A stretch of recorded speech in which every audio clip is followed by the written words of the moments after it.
읽도록 하겠습니다.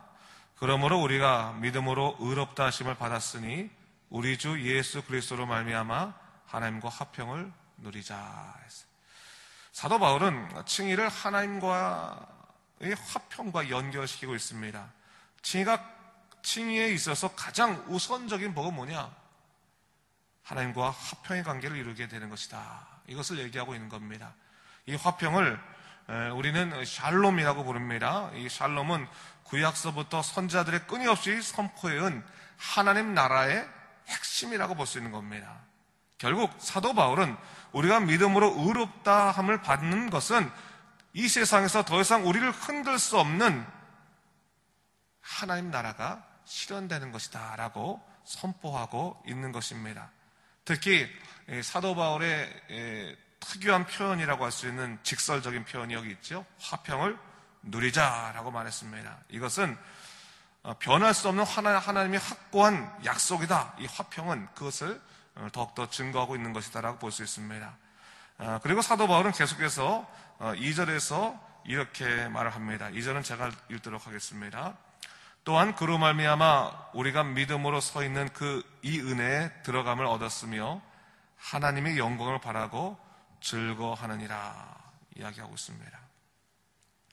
예수 그리스도로 말미암아 은혜에 들어갔다 그렇게 이야기하고 있는데 이 본문의 말씀을 조금 더 원문에 가깝게 이해하기 위해서는 문자적인 의미가 뭔지를 좀 파악하면 좋을 것 같습니다. 이 본문의 문자적인 의미는 뭐냐면 그로 말미암아라고 하는 말보다는 그를 통하여라고 하는 말이 좀 합당하고 은혜에 들어감 이 말보다는 은혜에 들어가짐 이런 말이 더 맞는 표현입니다. 비슷하지만 바울의 사상을 좀 깊이 알기 위해서는 이런 미세한 차이를 우리가 좀 알 필요가 있는데 사도 바울은 분명히 고백하고 있는 거죠. 예수 그리스도만이 구원의 통로다. 다른 어떤 곳에서부터 구원의 통로를 얻을 수 없고 오직 예수님만이 통로다. 예수님만이 통로다. 그것을 이해하고 있는 겁니다. 여러분 우리는요 삶을 살아가다 보면 때때로 죽을 것 같은 경험을 할 때가 있지 않습니까? 그래서 이 문제가 해결되면 살 것 같습니다. 구원을 받을 것 같습니다. 그러나 사도 바울은 우리 삶에 있어서 궁극적인 구원은 뭐냐? 아무리 우리가 숨막힌 삶이 있다 할지라도 그 삶을 열어주는 궁극적인 구원이라고 하는 것은 다른 세상의 것에 있지 아니하고 오직 어디에 있다는 겁니까? 예수 그리스도에게만 있다. 그분만이 구원의 길이다라고 하는 것을 분명히 이야기하고 있는 것이고 그분으로 인해서 우리는 어떻게 되냐? 은혜에 들어가지는 것이다. 내가 내 뜻대로 은혜에 들어가는 것이 아니라 예수 그리스도로 말미암아 은혜에 내가 들어가지는 것이다. 그것을 이야기하고 있는 것이죠. 이를 통해서 사도 바울은 예수 그리스도를 통한 은혜의 가치를 구원의 은혜의 가치를 더욱더 높이고 있다라고 볼 수가 있는 것입니다. 그렇다면 그 은혜를 입은 자들은 어떻게 해야 되는가? 오늘 본문에 나와 있죠. 첫 번째는 2절 하반부에 뭐라고 나왔습니까? 하나님의 영광을 바라며 즐거워하는 삶을 살아야 한다. 그것을 얘기하고 있습니다. 은혜는 어떠한 상황에도 바뀌지 않는 확고한 은총이라고 하는 것을 우리가 깨닫는다면 기뻐하지 않을 수 없다고 하는 겁니다. 하나님의 은혜라고 하는 것이요 상황에 따라 왔다 갔다 한다면 여러분 그것이야말로 정말 불안한 것이 아닐 수 없는 겁니다. 하나님의 은혜는 상황을 초월하는 것입니다. 한번 주어지고 나면 때로는 내 상황이 어렵다 할지라도 그 은혜로 말미암아 기뻐할 수 있는 이유를 찾을 수 있는 것 그것이 믿는 자들이 되어야 한다는 겁니다. 아무리 삶이 어렵다 할지라도 아무리 내 삶에 고통스러운 일이 있다 할지라도 하나님의 은혜가 내 안에 있다고 한다면 하나님 내가 그 은혜 붙잡고 기쁘게 살겠습니다라는 결단들을 갈 수 있는 이유 바로 이것이 오늘 본문에서 이야기하고 있는 것입니다. 여러분 예수 그리스도를 통해서 구원받는 그 순간에 우리의 현재와 미래가 완전히 뒤바뀌게 됩니다. 이제는 행위로 사는 삶이 아니라 믿음으로 사는 삶이 되는 것이며 우리의 모든 인생도 행위로 판단받는 것이 아니라 믿음으로 구별되는 삶을 살아가게 된다고 하는 사실을 성경은 얘기하고 있는 것입니다. 사도 바울은 알았던 거죠. 인생이 얼마나 연약한지 알았기 때문에 은혜로 주어진 놀라운 삶 앞에 너희는 더 이상 슬퍼하지 아니하고 기뻐해야 한다는 것을 이야기하고 있는 겁니다.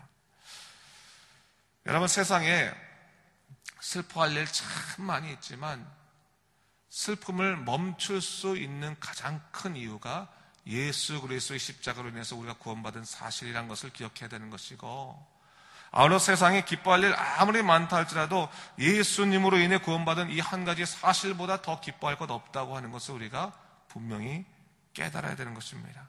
그것이 신앙입니다. 신앙인으로 산다는 것이 뭡니까? 구원이 내게 가장 중요한 가치가 됐습니다 라고 하고 그 구원의 가치를 붙들고 사는 것이 신앙의 삶입니다. 그래서 그 신앙으로 말미암아 세상에 어떠한 일이 있더라도 흔들리지 아니하고 오직 하나님 붙들고 살아갈 수 있는 것, 이것이 바로 신앙으로 살아가는 것입니다. 그래서 오늘 사도 바울이 이야기하고 있는 것이죠. 그러면서 사도 바울이 한 가지 더 중요한 사실을 말합니다. 그렇다면 절대로 기뻐할 수 없는 환난 앞에서 믿는 자들은 어떻게 해야 될 것인가, 이렇게 얘기하고 있어요. 3절을 보니까 뭐라고 말합니까? 환난 중에서도 어떻게 하라고요? 즐거워해야 된다라고 이야기하고 있습니다. 여기서 환난이라고 말하는 것은 일반적인 삶의 시련을 말하는 것은 아닙니다. 이것은 뭐냐면 예수님을 믿고 살아갈 때 예수님을 거부하고 대적하는 세상으로 말미암아 얻을 수 있는 핍박을 의미하는 것입니다. 사도 바울은 예수를 믿는 자들에게 올 핍박을 분명히 받습니다. 예수님께서도 이미 이것은 예언하신 것입니다. 사도 바울은 그리스도인들이 환난을 인내하는 정도로 끝내서는 안 된다. 예수 믿는 것으로 인해서 고통받을 때 참는 것으로만 끝나는 것이 아니라 그 가운데서 기쁨을 찾아야 된다. 그것을 얘기하고 있어요. 로마서 8장 17절 말씀에 자녀이면 또한 상속자 곧 하나님의 상속자요 그리스도와 함께 한 상속자니 우리가 그와 함께 영광을 받기 위하여 고난도 함께 받아야 할 것이니라 라고 말했어요. 사도 바울은 뭘 말하고 있습니까? 너희가 예수 믿고 이제 상속자가 됐다. 근데 상속자들에게는 기쁨도 있지만 고난도 있을 것이다. 환난도 있을 것이다. 그 환난도 달게 받고 그 환난을 받을 때 슬퍼하지 말고 오히려 기뻐해라. 그 가운데 기쁨을 찾아라라고 이야기하고 있는 겁니다. 그러면서 이 기쁨을 찾는 자에게 어떠한 이 축복의 연계성이 일어나게 되느냐, 뭘 얘기하고 있습니까? 환난은 인내를 만들어준다. 그리고 인내는 연단을 만들어준다라고 이야기하고 있습니다. 여기서 연단이라고 하는 말은 헬라어 도키메라고 하는 단어를 쓰고 있는데 이것은 뭐냐면 성숙한 성품을 의미하는 말을 이야기하는 겁니다. 그래서 어떠한 시험을 통과해서 얻게 되는 침착한 성품을 말할 때 도키메라고 하는 말을 쓰는데 이 연단은 그런 거예요. 여러분, 이 말이 뭐냐면 이것입니다. 보통의 경우요, 이 세상 사람들이 시련을 겪게 되면요, 삶의 어려움이나 시련을 겪게 되면 참기는 합니다. 근데 참고 난 다음에 그들 가운데 마음속에 있는 마음이 어떤 마음이에요? 불안한 마음, 두려운 마음이 더 생기는 거예요. 여러분, 한번 어려움들 계속 연속해서 당해보세요. 처음에는 참을 수 있는데 두 번째 당하고 세 번째 당하면 얼마나 사람이 두려운지 모릅니다. 작은 일 하나도 야, 이게 또 좋지 않은 일 일어나는 거 아니야 하면 두려울 수 있는 것이 이 사람의 모습 아니겠습니까? 근데 하나님의 사람으로 내가 그 십자가 붙들고 구원받은 사람이라는 것을 분명히 깨닫고 그 은총으로 살아간다, 주님으로 말미암아 살아간다는 의식이 그 마음에 완전히 확고해 있으면 어떤 환난이 임한다. 특별히 예수님 믿는다는 이유 때문에 환난을 경험하게 되었을 때, 환난을 경험할 때 성령이 주시는 그 인내로 말미암아 참게 된 다음에 우리 마음에 생기는 것은 뭐냐면, 오직 이 세상에서 내가 믿을 분은 누구밖에 없다는 거예요? 하나님밖에 없다. 주님 붙들고 살아가는 것이 제일 중요하다. 그래서 하나님으로 말미암아 평강의 마음, 견고한 마음, 성숙한 마음, 침착한 마음을 갖게 된다라고 하는 것을 얘기하고 있는 겁니다. 그것이 하나님의 축복이라는 것을 오늘 얘기하고 있는 겁니다. 그리고 그 연단이 무엇을 이루느냐? 소망을 이루게 되는데, 이 소망은 미래의 어떠한 일도 두려워하지 아니하고 하나님의 언약을 믿는 그런 견고한 마음을 갖게 되는 것을 이야기하고 있는 겁니다. 여러분, 예수 그리스도를 붙잡고 하나님 나라를 소망하는 믿음의 삶 사는 여러분 되시길 주님의 이름으로 축원합니다. 그게 인생을 살아가는 정답이라고 하는 것을 사도 바울이 얘기하고 있는 겁니다. 세상 것을 자꾸 꿈꾸고 가지려고 한다면 세상 것을 빼앗으려는 사람들이 상당히 많이 있죠. 그렇죠? 그러나 절대로 빼앗길 수 없는 나를 위해서 죽으신 예수 그리스도의 십자가의 구원, 하나님 나라를 내가 소망하고 그것을 붙들게 되면 빼앗기지 아니한다고 하는 겁니다. 어떠한 혼란도 오히려 우리 마음 가운데 확신을 주는 것입니다. 세상을 믿을 것이 아니라 오직 하나님만 믿고 살아가야 된다라고 하는 확신을 주면서 더욱더 주님께 의지하는 삶을 살아가야 된다고 하는 것을 오늘 사도 바울은 얘기하고 있는 겁니다. 그러면서 오늘 본문에서 환난 속에서도 흔들리지 않는 소망을 갖게 되는 것은 무엇을 근거로 하는 거냐? 무엇을 근거하는 겁니까? 나를 향하신 하나님의 확고한 사랑의 근거를 하는 것이다. 사람의 의에 흔들리지 않는 구원, 이거는 하나님의 사랑을 근거하는 것이다 라고 말하면서 그게 하나님이 우리를 사랑하신다는 사실을 5절 이후에는 두 가지를 얘기하고 있습니다. 하나님이 우리를 사랑하신다는 사실, 이 두 가지가 무엇을 통해 우리가 증거 삼을 수 있느냐? 첫 번째는 성령이다 라고 말하고 있고, 두 번째는 십자가다 라고 이야기하고 있어요. 첫 번째 성령이라는 건 뭐냐? 하나님이 우리를 사랑하시는 것은 뭐냐? 성령을 우리에게 보내심으로 말미암아 하나님의 사랑을 우리 마음에 부어주셨다. 성령이 바로 증거다. 하나님이 나를 사랑하시는 증거다라고 하는 것을 이야기하고 있고, 두 번째로는 예수 그리스도께서 우리 위해서 십자가에 죽으셨다. 그것이 우리를 사랑하시는 증거다라고 이야기하고 있습니다. 그러면서 7절 이후에 7절에 뭘 얘기하고 있냐면, 의인이나 선인을 위해서 죽는 자가 종종 있을지 모르겠지만 죄인을 위해서 죽는 자는 누가 있겠느냐? 우리가 아직 죄인 되었을 때 예수님께서 우리를 위하여 친히 죽으심으로 하나님께서 우리에 대한 자기 사랑을 확증하셨다. 그렇게 선포하고 있습니다. 하나님이 우리를 사랑하신다고 하는 증거는 뭐냐? 예수님이 죄인된 우리를 위해서 죽으셨다라고 하는 사실입니다. 그래서 나를 위해서 죽으신 예수 그리스도를 만나는 자마다 하나님의 사랑에 사로잡히지 않을 수 없는 것이죠. 여러분, 십자가를요, 우리가 직면하게 되면 두 가지가 보여요. 십자가를 직면하면. 하나는 뭡니까? 구원받을 수 없는 완전히 타락한 소망 없는 자기가 보입니다. 첫 번째로는.